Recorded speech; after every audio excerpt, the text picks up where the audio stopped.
Wait. Please tell me what the JJF is.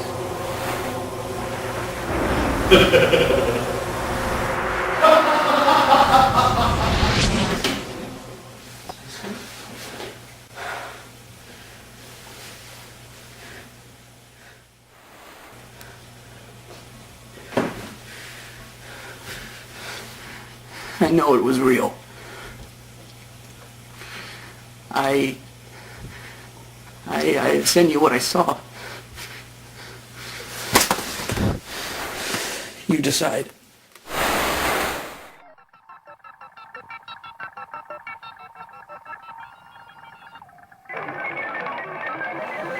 Good evening, Romsinopolis. It is June 14th, 2044, and I am Kristen Frederick standing in for George Ann Romero. On today's program, I am pleased to welcome as my guest a man whose work in the scientific field has put Romsinopolis front and center in the world, specifically his work in genetic engineering. Is that true? I'd like to think so. Oh, sorry. Welcome, Dr. Richard Krell. Thank you. Thank you very much. Today must be kind of a sad day for you. What do you mean? The death yesterday of William Shatner. Oh, yes. Yes. Yes, it is a tragedy for me personally and my family.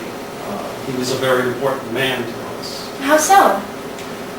Well, he was a very important man to my father.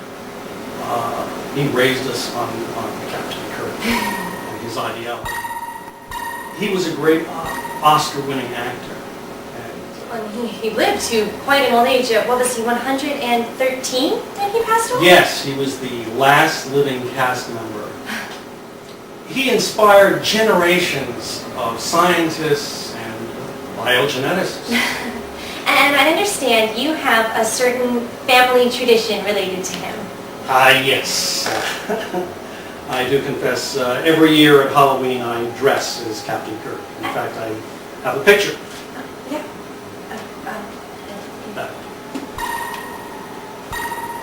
Oh. Wow, and now is this you or is that your father? That is my father. I believe that was taken about 2010, back in the teens when he was about 30 or so. Wow, and you still do this to this day? Yes, I do. You really love Star Trek. Well, the show was wonderful. Captain Kirk symbolized the future for everyone. And in addition to being an Oscar-winning actor, he really set the tone for many things. Not a lot of people remember how classy he was. I mean, he had a certain sense of humor about himself, and that was passed on in his programming. But, you know, a lot of people don't remember a lot of things about him. For instance, back before 1013, before California slipped off the edge of the continental shelf, as I remember, there was a clip of then Governor Arnold Schwarzenegger, who came up with this wonderful idea. First, he was going to sell marijuana in order to balance the budget. And then sometime later, for some bizarre reason, he came up with the idea. Now, I'll never forget the clip.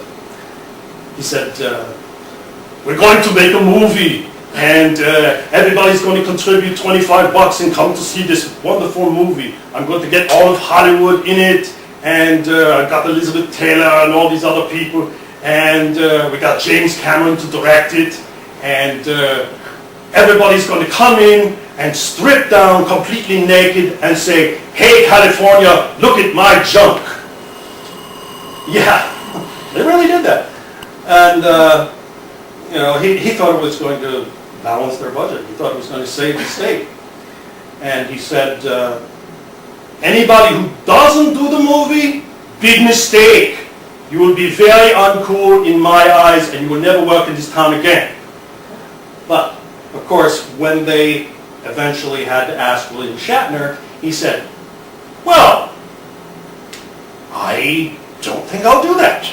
You know, you may think that that's a wonderful idea, but I'm a Canadian. What do I care? I think it's a lousy idea.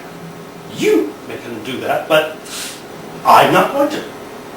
And so eventually he became the leader of the moral majority in Hollywood and led them sort of out of the depravity that they were in. Wow, I had no idea. And you brought something with you? Oh yes, this is a mug that was made 50 years ago, and it has sat on my father's desk next to his computer his whole life, and now sits next to mine. It looks just like him. Yep. Oh, on a different note, Krell Industries. Yes. Yes, there's been some debate about your use of the old military base at Fort Monmouth. Any comment? Yes, I know all about Mayor Matheson's idea to close this down, but I must remind the mayor and the rest of the general populace that they have tried to close Fort Monmouth in the past, and it has never worked. Well, it is said that she wants to use it for a much-needed correctional facility. Yes, well, we certainly do need that sort of thing, but if this was to go through, there are a number of long-term projects that I've been working on quite some time that would have to be delayed, and the data would be lost. It would be a terrible shame. Many things that I unfortunately cannot discuss here. Oh, okay. Well, if you did have to relocate, where would you go? And would any local jobs be lost? Well, we do have facilities in Atlanta, and probably everything would be moved to our facilities in Kansas City.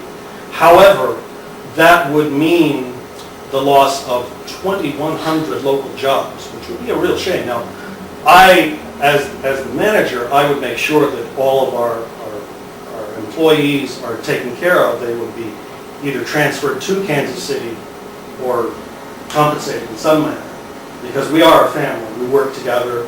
That's the way it is. Well, I personally hope that Krell Industries stays a part of our community right here in Rumsinopolis. It's become a shining beacon for what science can mean for our community and the world at large. That's true. In the past 2 years, it is estimated that Krell Industries' work has saved 37 million lives worldwide.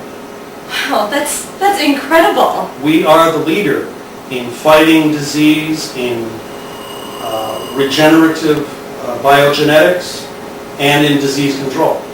So if they want to move us, it might be a little warmer out there, but we'd like to stay here and keep it local. Well, if you feel as I do that Krell Industries should remain a part of our community here in Rumsinopolis, please call City Hall and make your voice heard. And for more information on Dr. Krell and Krell Industries, visit him online via the internet at his website. It's Krell Industries at oceanport.com. Yes, what he said. And on tomorrow's podcast, we will be having a retrospective on the life of William Shatner, his rise to fame 80 years ago as Captain Kirk, his multiple Emmy and Oscar awards, and his miraculous survival at the age of 93 of the Great Quake.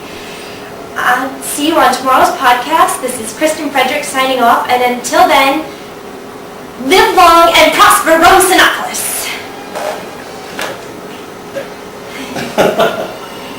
LL&P. Thank you.